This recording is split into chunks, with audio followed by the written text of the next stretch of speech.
Hi, Patty. How are you? I'm doing great, thank you. How are you? I'm great.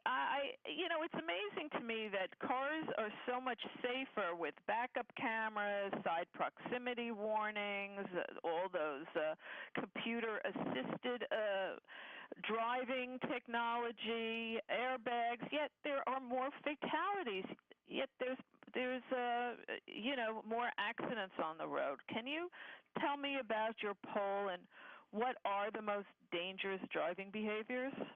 Yeah, for a long time, as cars got safer, accident frequency was going down, and that helped offset a slight typical annual increase in accident severity as the cars get more expensive to repair and people get more expensive to repair.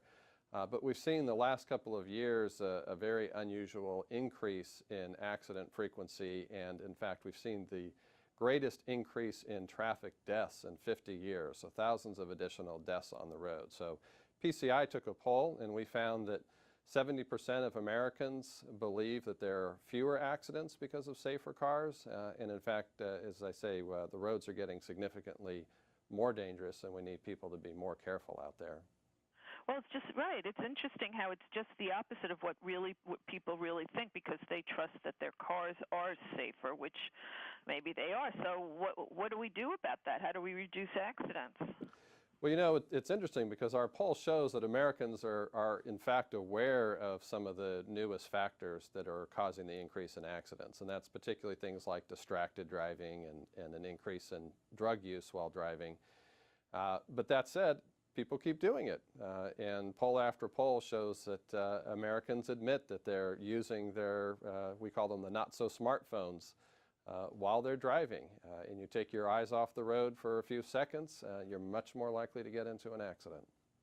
That's so true. I see that all the time. What about age? How is age related? Is it just young people texting? Is that really just the majority of accidents?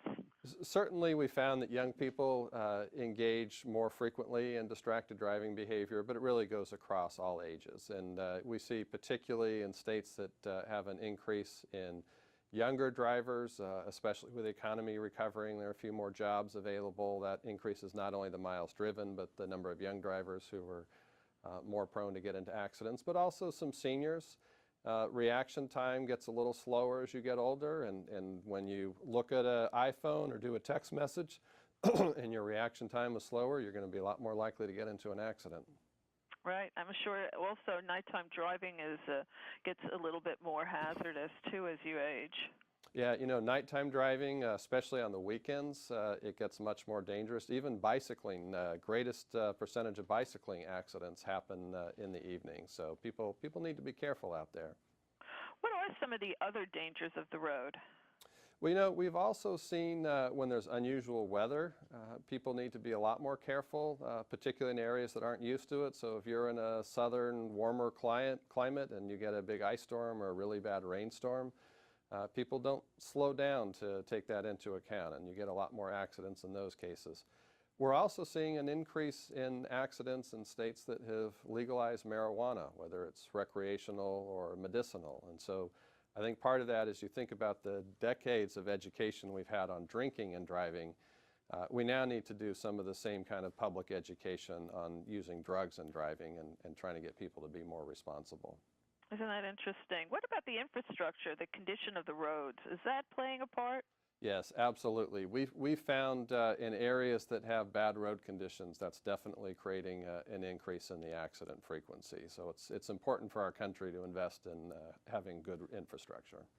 Now, do you have any tips for parents with teenagers or younger drivers as what they can do to kind of help themselves a bit? Yeah, it's so important for parents to be good role models. In fact, I'll ask you a quick question, Patty. What do you think the top apps are that drivers use?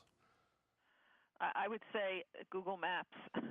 You're exactly right. Google Maps is number one. What really surprises me when I saw the poll come out, the study, was number two is Pokemon Go. Can you believe that? Pokemon Go. We have all these drivers out there going around catching Pokemon.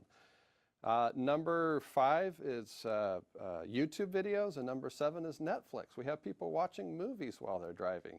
I mean, you can have cars getting safer and safer, but if people are watching movies or catching Pokemon and throwing Pokemon balls, the roads are going to get much more dangerous, and this trend is going to continue. So parents really need to educate their kids to try and get them to avoid those behaviors. You know, it really speaks to the whole autonomous driving trend, right? I That's mean, right. get the driver out of the equation. That's right, but think about the transition, and we've already seen that all of the self-driving cars all have warnings saying that the driver is supposed to monitor and be prepared to take over control. But the more the car controls the driving activity, the more complacent the drivers get. And so we're going to have a really tough transition as cars continue to get safer and take over more of the driving control. People are going to get more complacent, and that's going to result in more accidents. I guess this also has an impact on our auto insurance rates, huh?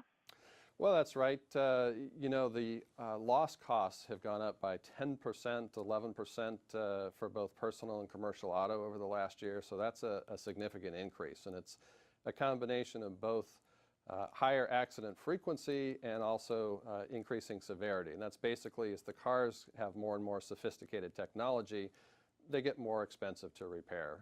Same thing with medical costs increasing. So it's going to be some rough sledding ahead of us the next few years.